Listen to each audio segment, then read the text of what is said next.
Goeiedag, good day, fellow South Africans and citizens of the world. Just so that people overseas can understand the depth of corruption that goes on in South Africa, I'm going to tell you a story about personal protective equipment tenders in South Africa. And once you listen to what I'm going to present to you, you will understand why the corruption that runs deep and broad across every single government ANC-run department is absolutely mind-blowing. Scorpio's month-long data investigation into COVID-19 and expenditure reveals that the 9 health departments collectively sourced PPE, or personal protective equipment, and related goods from 550 companies. Of these suppliers, only 155, or 28%, were licensed by the South African Health Products Regulatory Authority, or SAPRA, the country's watchdog for medical devices, PPE and related products for the healthcare centre.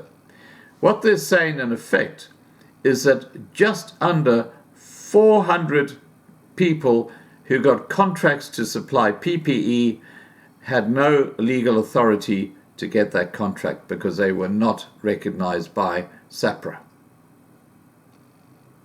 That's about 3/4 of the companies who got tenders to supply PPE in South Africa during this state of disaster. The departments altogether spent roughly 2.5 billion rand on millions of surgical masks, respirators, digital thermometers, and other goods for staff and patients at government hospitals and clinics. The 2 billion rand paid to unlicensed vendors means nearly 80% of the Provincial Health Department's expenditure for these vital goods ended up in the accounts of companies that aren't subjected to any regulatory oversight. At least 650 million rand was spent on goods classified as Class B medical devices from some 80 unlicensed suppliers. These items, including respirator masks and digital thermometers, are subject to stricter regulation, and unlicensed suppliers could be charged and even sentenced to time in jail.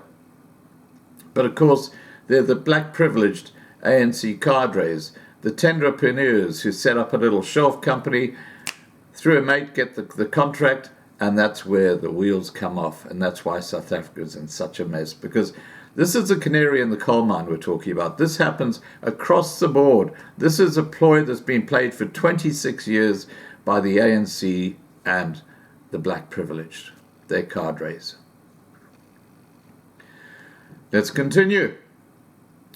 These revelations come amid fears the PPE of inferior quality may have jeopardized the safety of healthcare workers who risked their lives on the front line of South Africa's battle against COVID-19. Now, you know my views about COVID-19, because the YouTube police are sniffing around. I'm not going to say them here, but I think everybody who subscribes to my channel knows my views on COVID-19. The latest investigation draws on reams of procurement data released by the National Treasury in late August in a bid to bring about much-needed transparency in the wake of the country's multi-billion rand expenditure drive in the early months of the pandemic. Treasury data was compared to SAPRA databases bearing the names of nearly 2,000 companies who are licensed to manufacture, import, or sell medical goods in South Africa. This exercise revealed that each of the 9 provinces' health departments apparently issued licensed companies, some considerably more than the others, and instead directed a disconcertingly high proportion of their PPE spend towards unlicensed vendors. And the one that sticks out like dog balls is, guess where? Gauteng. Let's have a look at that image.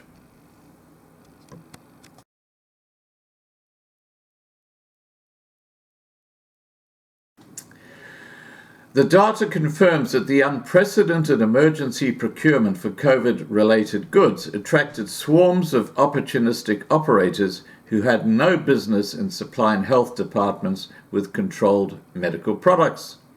The 550 unlicensed suppliers include a motley crew of IT firms, travel agencies, events and catering businesses, construction and engineering companies, transport and logistic operators, solar power installers. Oh my gosh, you can't make this shit up. And even auto repair shops. What? Anyway, this is a gangster state, so don't be surprised. Scores more appear to be jack-of-all-trades, consultancy or trading businesses with no apparent footprint in any identifiable industry because they are tenderpreneurs.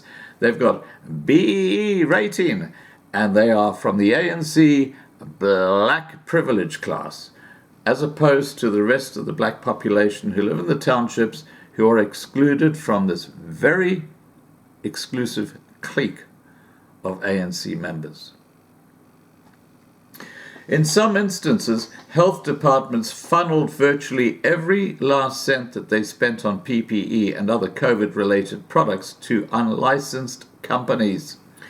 The health departments of the three worst-performing provinces in our analysis, Gauteng, Limpopo and the Northern Cape, each channeled more than 98% of their expenditure for controlled products to unlicensed suppliers. The Gauteng Department of Health spent 994 million rand on surgical masks, respirators, gloves, other PPE and digital thermometers, of which a whopping 978 million rand was reserved for unlicensed suppliers.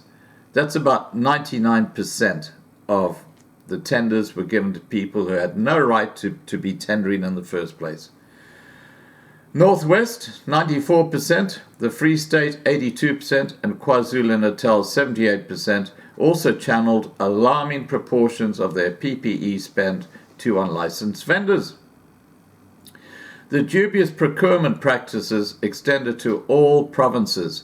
The two best performing health departments, according to the available data, were those of Mpumalanga and the Western Cape. However, neither department has cause for celebration. Both managed to spend nearly half of their PPE budgets on products from unlicensed suppliers. Analysing the disclosure reports and expenditure records from the Gauteng and Eastern Cape health departments proved particularly challenging. Neither province included details on what exactly products they sourced from their respective suppliers. An earlier leaked data set on Gauteng's expenditure filled most of the gaps for that province.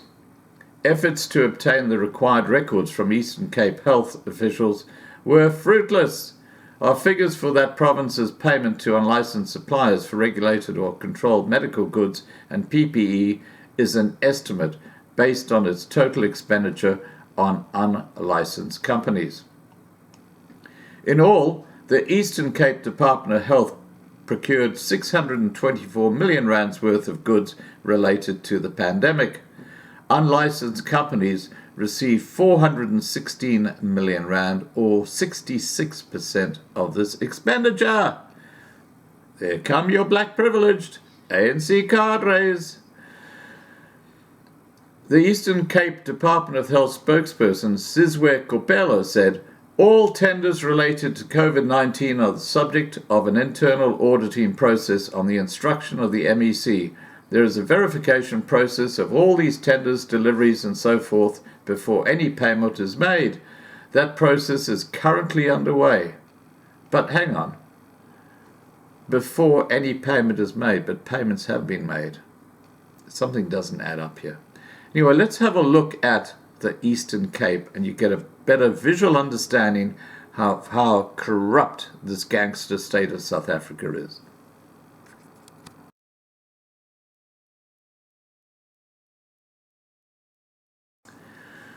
For the investigation, 7 products were focused on that require varying degrees of SAPRA oversight. i.e. surgical masks, respirators, aprons, surgical gowns, boot covers, digital thermometers, and surgical gloves. If these products are to be used in clinical setting, manufacturers and suppliers need to be licensed by SAHPRA. But South Africa's regulatory environment is replete with loopholes and grey areas. Suppliers of 3-ply surgical masks, for instance, aren't required to be licensed if their masks are of the non-sterile variety. This, however, should not have opened the floodgates for procurement from so many unlicensed suppliers, several role players in the country's medical goods environment told Scorpio. The 9 health departments nevertheless spent more than 650 million rand on respirator masks and digital thermometers from 76 unlicensed suppliers. One industry insider who helped draft regulations for medical devices said, "There is no excuse. A procurement officer at a health department needs to check if a supplier is licensed by SAHPRA." This source asked to remain anonymous because the organization she works for does not allow her to speak to the media. For Kingsley Tloblatla, chairperson of the Black Pharmaceutical Industry Association, or BPIA, the matter is unambiguous and clear. Tloblatla, who also runs a SAHPRA-licensed medical goods company, says the Medicine and Related Substances Act prohibits companies or individuals from selling medical devices, including PPE, without a license.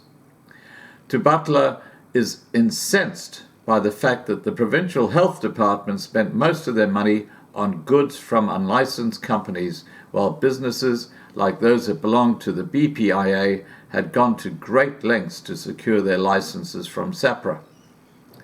Apart from concerns over the quality of the items sourced from unlicensed vendors, Tloblatla also feels that South Africa missed a great opportunity to breathe new life into the ailing local medical goods sector.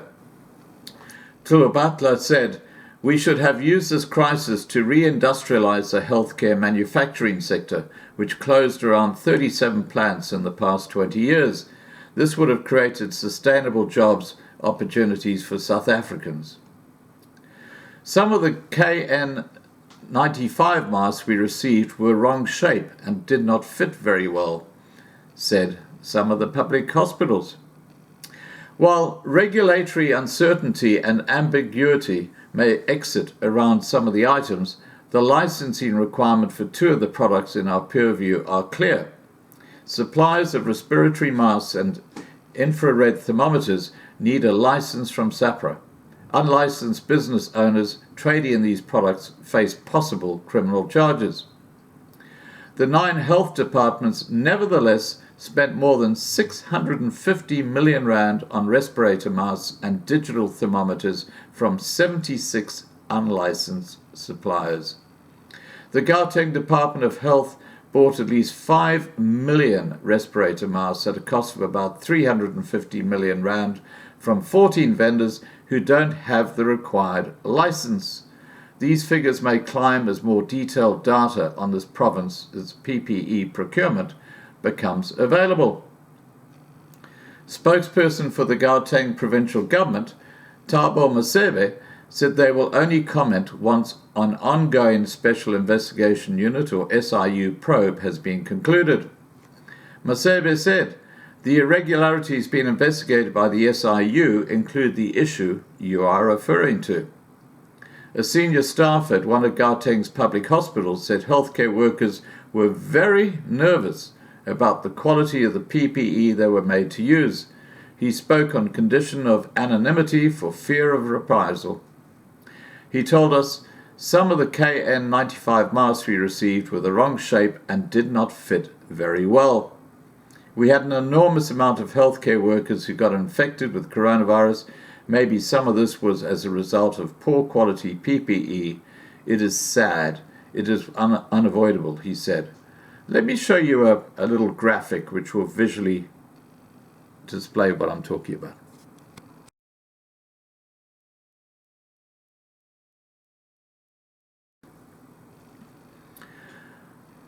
The procurement data for North West and Western Cape and subsequent interaction with these provinces' health departments yielded equally alarming observations regarding the regulation of medical goods in South Africa. Although Gauteng led the pack by a considerable margin, most of the provinces procured alarming quantities of respirator masks and digital thermometers from unlicensed suppliers. Expenditure for such items brought from unlicensed companies totaled 90 million rand in Limpopo and 55 million rand in KwaZulu-Natal. The latter department did not provide a response to detailed queries.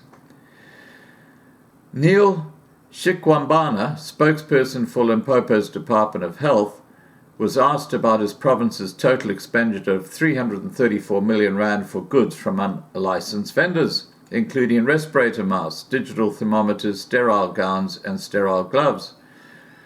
Shikwambana maintained not all PPE items suppliers need to be registered or licensed with SAHPRA. He said SAHPRA, which replaced the Medicines Council in 2018, is still in a transitional state, and that its regulation of medical goods like PPE is still in a transitional stage. Not so, claimed several of our sources. The BPCI's Klopatla said the transitional period expired before the health departments embarked on their respective COVID-19 expenditure drives. Shikwambana did not reply to queries regarding these products, such as respirators and digital thermometers his department had bought from companies that would certainly have required SAHPRA licenses. The procurement data from North West and Western Cape and our subsequent interaction with these provinces' health departments yielded equally alarming observations regarding the regulation of medical goods in South Africa.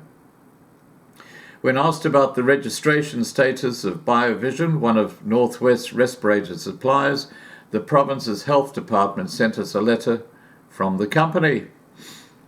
The letter reads, "This is to confirm that our company BioVision is duly authorized and licensed by South African Health Products Regulatory Authority to supply respirator N95 masks." Legwetwani eventually conceded that the department may have erred in its effort to secure much-needed PPE. But research showed this company does not have the necessary license. The company's owner, Kabela Marka, was asked whether he had lied to the department. Marka responded by email, "There were technicalities on the letter that I provided to the health department, which I've already sent them another email to say we outsource from the companies that we are registered with. SAHPRA, not us, registered with SAHPRA." Sick. In other words, that's how he said it. The department, too, seemed to believe that this posed no problem. In response to queries about another unlicensed supplier of respirators and digital thermometers, department spokesperson Debogo Lekwetwani stated that this company had also procured its stock from licensed vendors. SAHPRA assured us that this practice was not above board. SAHPRA spokesperson Yuvan Gandon said, "This activity is regarded as wholesaling. A company must be licensed with SAHPRA to conduct wholesaling of medical devices." A third unlicensed supplier of respirators to North West simply submitted a certificate of compliance from a Chinese entity called the Shenzhen Haowen Testing Certification Company. The Western Cape Department of Health initially maintained that suppliers of KN95 respirators did not fall under SAHPRA's watch, but it later conceded that this was not the case. Lekwetwani eventually conceded that the department may have erred in its efforts to secure much-needed PPE. He said the early stages of COVID-19 required urgency in dealing with the emergency at hand. The need to save lives was paramount. Where there are suspicions of wrongdoings, the department is in the process of conducting its own internal investigation. Auditors are also busy internally scrutinizing all transactions, and there will be accountability. Well, I, for one, am not going to hold my breath on that one. Officials from the Western Cape Department of Health procured respirators valued at more than 28 million rand from a solar power company and an auto repair business. Wow. Let me just say this again, okay? I mean, this is you can't make this shit up. Officials from the Western Cape Department of Health procured respirators valued at more than 28 million rand from a solar power company and an auto repair business. What? Only in South Africa. Green Star Power Solutions supplied KN95 masks valued at nearly 23 million rand, making this one of the province's most lucrative COVID-19 contracts. Owner Rudy Lee Willemse said the Western Cape Department of Health at no point informed him that he needed a license. Bradley Swart's auto repair business, Swart's Network Solutions, supplied nearly 6 million rands worth of KN95 masks. He also stated he had been unaware of any licensing requirements. The Western Cape Department of Health initially maintained that suppliers of KN95 respirators did not fall under SAHPRA's watch, but it later conceded that this was not the case. However, at the time of the purchase, 14th and 28th of April, there were no KN95 masks available in the country due to the export embargo imposed by the US. The department had to find an alternative method and thus explored options to purchase KN95. Well, if these guys don't even have a license and that they're not even the health industry, how the heck did they get them? That's the elephant in the room. Anyway, in concluding, albeit unlawful, the department insisted that these purchases were not done without strict oversight. Products were verified through the department's internal quality control process. This process included a panel of clinical experts to review the product samples provided by prospective suppliers. The main aim of this process was to ensure quality and safety in the absence of stock at national levels, the department said in a statement. SAHPRA, meanwhile, says it is busy investigating a large batch of unlicensed PPE companies with the assistance of the SIU and the Hawks. Ganden said over 100 companies have been investigated by SAHPRA for supplying PPE for medical purposes without SAHPRA's medical devices license. Well, let's see where this takes us. But as I said before, I'm not going to hold my breath. It's just crazy. This is absolutely crazy. All right, guys, please remember to subscribe to be kept informed. Ring the bell for the updates. Please like this video. Please share this video. And above all, please stay safe. Bye for now.